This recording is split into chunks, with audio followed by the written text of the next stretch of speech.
Project વૃદ્ધિ action against હંગરના તાલીમ મોડ્યુલમાં આપ સૌનું સ્વાગત છે. હવે આપણે નવજાત શિશુનું વજન ના વધવાના કારણો સમજીએ. આ ટ્યુટોરીયલમાં આપણે શીખીશું સ્તનપાન સંબંધિત કારણો કે શા માટે બાળકને પૂરતું સ્તનનું દૂધ મળતું નથી. તે કારણો માટે ભલામણ કરેલ ઉપાયો છે. જન્મથી લઈને 6 મહિના સુધી બાળકોના ઓછું વજન વધવાનું મુખ્ય કારણો એ છે કે બાળકને માતાનું પૂરતું દૂધ મળતું નથી. બાળકને પૂરતું સ્તનનું દૂધ ન મળવાના ઘણા કારણો છે. તેને 4 વર્ગોમાં વિભાજિત કરવામાં આવ્યા છે. પ્રથમ વર્ગ છે સ્તનપાનના પરિબળો, બીજો વર્ગ છે માતાના મનોવૈજ્ઞાનિક પરિબળો, ત્રીજો વર્ગ છે માતાની શારીરિક સ્થિતિ, ચોથો વર્ગ છે બાળકની શારીરિક સ્થિતિ. આ ટ્યુટોરીયલમાં આપણે સ્તનપાનના કેટલાક પરિબળોની ચર્ચા કરીશું. અન્ય 3 વર્ગો અન્ય ટ્યુટોરીયલમાં સમજાવવામાં આવ્યા છે. સ્તનપાનની વિલંબિત શરૂઆત એ પ્રથમ સ્તનપાન પરિબળ છે. તે જન્મના 1 કલાકની અંદર શરૂ થવું જોઈએ. આમ કરવાથી બાળકને સ્તન સાથે ઊંડાણપૂર્વક જોડાવામાં મદદ મળે છે. સગર્ભા સ્ત્રીઓને તેમના છેલ્લા ત્રિમાસમાં સ્તનપાન કૌશલ્યની તાલીમ આપવી આવશ્યક છે. સ્તનપાન શરૂ કરવા માટે જન્મ બાદ ત્વચાથી ત્વચાનો સંપર્ક કરવો જરૂરી છે. તે સમાન શ્રેણીના અન્ય ટ્યુટોરીયલમાં સમજાવવામાં આવ્યું છે. બીજું સ્તનપાન પરિબળ છે બાળકની અવ્યવસ્થિત શરીરની સ્થિતિ. માતાએ બાળકની ગરદન આગળની બાજુએ ન ઝુકાવવી જોઈએ. આવું ત્યારે થાય છે જ્યારે બાળકનું નાક ડીટડીની ઉપરની બાજુએ સ્થિત હોય છે. બાળકનું નાક હંમેશા ડીટડી સાથે સીધી રેખામાં હોવું જોઈએ. એક વયસ્ક તરીકે આપણે પાણી પીતી વખતે આપણા માથાને પાછળની તરફ નમાવીને ગરદનને સહેજ લંબાવીએ છીએ. એ જ રીતે દૂધ પીવા માટે બાળકના માથાને લંબાવવું જોઈએ. માતાએ તેના માથાને પાછળની તરફ લંબાવવા હેતુ તેના બીજા સ્તન તરફ વધુ ખેંચી શકે છે. માતાએ બાળકની ગરદન કોઈ પણ બાજુએ નમાવી ન જોઈએ. આનાથી બાળકને દૂધ કાઢવામાં મુશ્કેલી થશે. બાળકની છાતી અને પેટ માતાની છાતીમાં સહેજ દબાવેલું હોવું જોઈએ. સ્તનપાન દરમિયાન બાળકનો ચહેરો સ્તન સામે હોવો જોઈએ, ન કે માતાના ચહેરા સામે. આ ચિત્રમાં બાળકનો ચહેરો ક્રોસ ક્રેડલ હોલ્ડમાં યોગ્ય રીતે પોઝિશનમાં છે. બાળકનો ઉપરનો હોઠ જમણા સ્તન પર 9 વાગ્યાની પોઝિશનમાં છે અને તેનો નીચેનો હોઠ 3 વાગ્યાની પોઝિશનમાં છે. બાળકના પગ માતાની બગલમાં યોગ્ય રીતે ખોસાયેલા હોવા જોઈએ. નહીંતર બાળક નીચે લપસવાથી ડીટડીથી ધાવણ થશે. બાળકના નિતંબને માતાની વળેલી કોણીની જગ્યામાં ટેકાવી શકાય છે, જેથી બાળક નીચેની બાજુએ લપસે નહીં. ત્રીજું સ્તનપાન પરિબળ છે સ્તન સાથે બાળકનું નબળું જોડાણ. જ્યાં સુધી બાળક તેનું મોં પહોળું ખોલે નહીં, ત્યાં સુધી માતાએ ઓછામાં ઓછી 2 થી 3 મિનિટ સુધી રાહ જોવી જોઈએ. તેનું મોં 120 થી 160 ડિગ્રી જેટલું પહોળું ખુલેલું હોવું જોઈએ. પછી જ માતાએ તેનું સ્તન બાળકના મોંમાં મૂકવું જોઈએ. બાળકના હોઠ અને હડપચી ક્યારેય એરિયોલાથી દૂર ન હોવા જોઈએ. બાળકનું મોં માતાના સ્તનમાં ઊંડે સુધી દબેલું હોવું જોઈએ. નહીંતર જ્યારે બાળક દૂધ ચૂસે છે ત્યારે તેના ગાલમાં ખંજન પડે છે. જ્યારે ડીટડીથી ધાવણ થાય છે ત્યારે પણ ગાલમાં ખંજન દેખાય છે. ખંજન પડવાનું અન્ય એક કારણ છે કે એરિયોલાનો ઉપરનો ભાગ બાળકના મોંમાં વધારે હોય છે. સ્તનને સંકુચિત કરતી માતાની આંગળીઓ બાળકના હોઠના સમાંતર હોવી જોઈએ. એથી સુનિશ્ચિત થશે કે એરિયોલાનો નીચેનો મોટો ભાગ બાળકના મોંમાં જાય. જો બાળક ફક્ત ડીટડી ચૂસશે તો તેને ક્યારેય પૂરતું દૂધ નહીં મળે. સ્તન સાથે ઊંડું જોડાણ થવું એ ખૂબ જ મહત્વપૂર્ણ છે. બાળકનું સ્તન સાથે જોડાણ ઊંડું છે કે નહીં તે તપાસવું જરૂરી છે. આવું કરવા માટે માતા બાળકના નીચલા હોઠની નજીક સ્તનને દબાવી શકે છે. સ્તનપાન વખતે એરિયોલાનો આખો નીચેનો ભાગ બાળકના મોંમાં હોવો જોઈએ. બાળકનો ઉપરનો હોઠ માતાના ડીટડીની સહેજ ઉપર હોવો જોઈએ. બાળકનો નીચેનો હોઠ એરિયોલાની કિનારી પર હોવો જોઈએ. જો એરિયોલા નાનું હોય તો બાળકનો નીચેનો હોઠ સ્તન પર હોવો જોઈએ. આનાથી બાળકને પૂરતું દૂધ મેળવવામાં મદદ મળશે.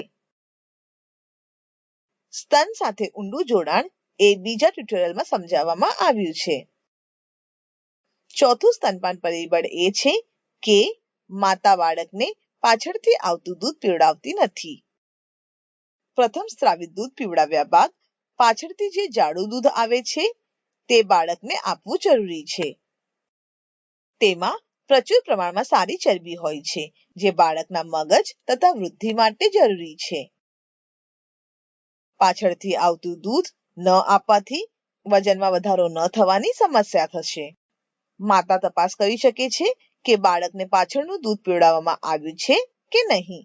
આવું કરવા માટે તે તેના દૂધને હાથેથી કાઢી શકે છે. જો પાતળું દૂધ બહાર આવે તો તેનો અર્થ બાળકને હજુ સુધી પાછળનું દૂધ મળ્યું નથી. માતાએ સમાન સ્તનથી ધવડાવવાનું ચાલુ રાખવું જોઈએ. ઉપરાંત દૂધ કાઢતી વખતે તે જાડા દૂધનો સારો પ્રવાહ જોઈ શકે છે.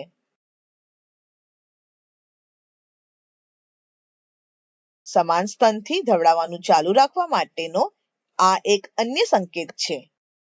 પાંચમું સ્તનપાન પરિબળ છે ચોક્કસ સમયે સ્તનપાન કરાવવું. સ્તનપાનની સમય ગોઠવણી વયસ્ક લોકોના ભોજનની જેમ નક્કી કરી શકાતી નથી. બાળકને તેના પ્રારંભિક ભૂખના સંકેતો અનુસાર ધવડાવવું જોઈએ. પ્રારંભિક ભૂખના સંકેતો જેમ કે આંગળીઓ ચૂસવી, તેનું માથું વારંવાર બાજુએ ફેરવવું વગેરે. માતાએ આ સંકેતોને ઓળખીને તરત જ બાળકને ધવડાવવું જોઈએ. બાળક રડવાનું શરૂ કરે ત્યાં સુધી તેણે રાહ જોવી જોઈએ નહીં, કારણ કે રડવું એ મોડી ભૂખનો સંકેત છે. છઠ્ઠું સ્તનપાન પરિબળ છે પૂરતા પ્રમાણમાં ન ધવડાવવું. બાળકને 24 કલાકમાં ઓછામાં ઓછું 10 થી 12 વખત સ્તનપાન કરાવવું જોઈએ. કેટલીક વાર ધવડાવવું એ બાળકની ભૂખના સંકેતો પર આધારિત છે. કેટલીક વાર બાળક 1 કલાકમાં ઘણી વખત દૂધ પીવા ઈચ્છે છે. બાળકને જોઈએ તેટલી વખત ધવડાવવું જોઈએ. સાતમું સ્તનપાન પરિબળ છે રાત્રિએ ન ધવડાવવું. સ્તનપાન કરાવતી માતામાં પ્રોલેક્ટિનનું સ્તર રાત્રે વધારે હોય છે. પ્રોલેક્ટિન એ એક હોર્મોન છે જે માતાના દૂધના ઉત્પાદનમાં મદદ કરે છે. રાત્રે ન ધવડાવવાથી માતાના દૂધના પુરવઠામાં ઘટાડો થશે. તેથી બાળકને રાત્રે ઓછામાં ઓછું 3 થી 4 વખત સ્તનપાન કરાવવું જોઈએ. કેટલીક વાર બાળક રાત્રે 3 કલાકથી વધુ સમય સુધી જાગતું નથી. માતાએ બાળકને સ્તનપાન કરાવવા માટે જગાડવું જોઈએ. તે બાળકના તળિયામાં અથવા બાળકની પીઠ પર ગલીપચી કરીને ઉઠાવી શકે છે. તે બાળકને બેસાડીને પણ જગાડી શકે છે. આઠમું સ્તનપાન પરિબળ છે સ્તનપાનનો ટૂંકો ગાળો. બાળક જ્યાં સુધી ધાવવા ઈચ્છે છે ત્યાં સુધી તેને ધવડાવવું જોઈએ. જો બાળક ધાવી રહ્યું હોય તો માતાએ બાળકને સ્તનથી દૂર કરવું જોઈએ નહીં. જ્યારે બાળક સંતૃપ્તિ સંકેતો દર્શાવે ત્યારે જ માતાએ ધવડાવવાનું બંધ કરવું જોઈએ. સંતૃપ્તિ સંકેતો જેમ કે તેનું મોં બંધ કરવું, તેનું માથું સ્તનથી દૂર કરવું વગેરે. 9મું સ્તનપાન પરિબળ છે ધાવતી વખતે બાળકનું ઊંઘી જવું. સ્તનપાનના પ્રથમ અમુક અઠવાડિયામાં બાળક ધાવતી વખતે ઘણીવાર સૂઈ જાય છે. એ કારણે દૂધનું અપૂરતું સેવન થાય છે. અગાઉ સૂચવ્યા મુજબ માતાએ તરત જ બાળકને જગાડવું જોઈએ. જ્યાં સુધી બાળક ધાવવાનો નકાર ન કરે ત્યાં સુધી તેણે બાળકને જગાડીને ધવડાવવાનું ચાલુ રાખવું જોઈએ. 10મું સ્તનપાન પરિબળ છે બાળકને બંને સ્તનોથી ધાવણ ન કરાવવું. કેટલીક માતાઓ એક જ સ્તનથી બાળકને સ્તનપાન કરાવે છે અને ઘણીવાર બીજા સ્તનનો ઉપયોગ કરતી જ નથી. એક સ્તન ખાલી થયા પછી માતાએ બાળકને બીજું સ્તન આપવું જોઈએ. બાળક નક્કી કરશે કે તે બીજા સ્તન પર ધાવવા ઈચ્છે છે કે નહીં. 11મું સ્તનપાન પરિબળ છે ફીડિંગ બોટલ નિપ્પલ શીલ્ડનો ઉપયોગ. આ બાળકને કુદરતી રીતે માતાના સ્તન સાથે ઊંડેથી જોડાવા દેતું નથી. તેને ટાળવા માટે માતાને સ્તનપાનની યોગ્ય પદ્ધતિ શીખડાવવી આવશ્યક છે. છેલ્લું સ્તનપાન પરિબળ છે બાળકને અન્ય ખોરાક અથવા તરલ આપવા. જન્મથી પ્રથમ 6 મહિના સુધી બાળકને ફક્ત સ્તનપાન જ કરાવવું જોઈએ. અન્ય તરલ અને ખોરાક એટલા સલામત અને પૌષ્ટિક નથી હોતા જેટલું કે સ્તનનું દૂધ હોય છે. તેનાથી ચેપ થવાનું જોખમ રહે છે. તે બાળકના પેટને પણ ભરેલું રાખશે. તેથી માતાનું દૂધ પીવા માટે બાળકને ભૂખ લાગશે નહીં. પ્રોજેક્ટ વૃદ્ધિ એક્શન અગેન્સ્ટ હંગરના આ તાલીમ મોડ્યુલમાં ભાગ લેવા બદલ આપ સૌનો ખૂબ ખૂબ આભાર.